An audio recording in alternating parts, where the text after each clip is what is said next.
Hi friends, అందరికీ నమస్కారం. ఇప్పుడే అందిన వార్త. వైసీపీ టాప్ నేత కన్నుమూత, తీవ్ర ఆందోళనలో జగన్ అండ్ చంద్రబాబు. ఈ విషయాలన్నీ తెలుసుకునే ముందు మన ఛానల్ ని లైక్ చేయండి, షేర్ చేయండి, సబ్స్క్రైబ్ చేసుకోండి. ఇంకా లేట్ చేయకుండా వీడియోలోకి వెళ్ళిపోదాం ఫ్రెండ్స్. ఉమ్మడి ప్రకాశం జిల్లాకు చెందిన సీనియర్ రాజకీయ నేత పాలపర్తి డేవిడ్ రాజు కన్నుమూశారు. 66 సంవత్సరాల డేవిడ్ రాజు గత కొంతకాలంగా అనారోగ్యంతో బాధపడుతున్నారు.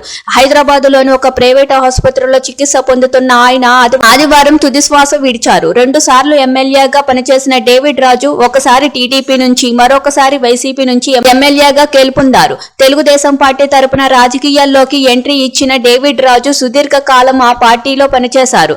గత కొంతకాలంగా క్రియాశీల రాజకీయాలకు దూరంగా ఉంటూ వస్తున్నారు. 1958లో ప్రకాశం జిల్లా నాగులప్పలపాడు మండలంలోని మట్టిగుంటలోని పాలపర్తి డేవిడ్ రాజు జన్మించారు.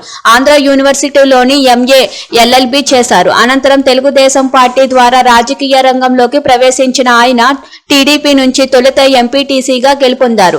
ఆ తర్వాత జెడ్పీటీసీగా ఎన్నికైన డేవిడ్ రాజు ప్రకాశం జిల్లా పరిషత్ చైర్మన్ గాను పనిచేశారు. ఇక 1999 ఏపీ అసెంబ్లీ ఎన్నికల్లోని సంతనోతులపాడు అసెంబ్లీ నియోజకవర్గం నుంచి టీడీపీ తరపున పోటీ చేసిన సమీప కాంగ్రెస్ అభ్యర్థి గొర్రెల వెంకట శేషు మీద విజయం సాధించి తొలిసారి ఎమ్మెల్యే అయ్యారు. అయితే 2004 ఎన్నికల్లో మాత్రం కాంగ్రెస్ అభ్యర్థి చేతిలో ఓడిపోయారు.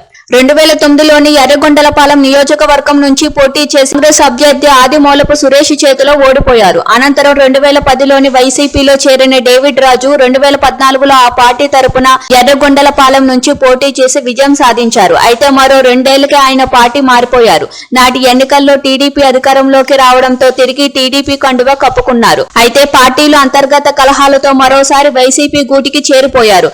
అయితే క్రియాశీలకంగా పనిచేయలేదు. మరోవైపు డేవిడ్ రాజు మరణం పట్ల సీఎం చంద్రబాబు నాయుడు, మాజీ CM YS Jaganmohan Reddy, deputy CM Pawan Kalyan, మంత్రులు, ప్రకాశం జిల్లా నేతల సంతాపం తెలిపారు. ఆయన కుటుంబ సభ్యులకు ప్రగాఢ సానుభూతి తెలియజేశారు. Thank you for watching.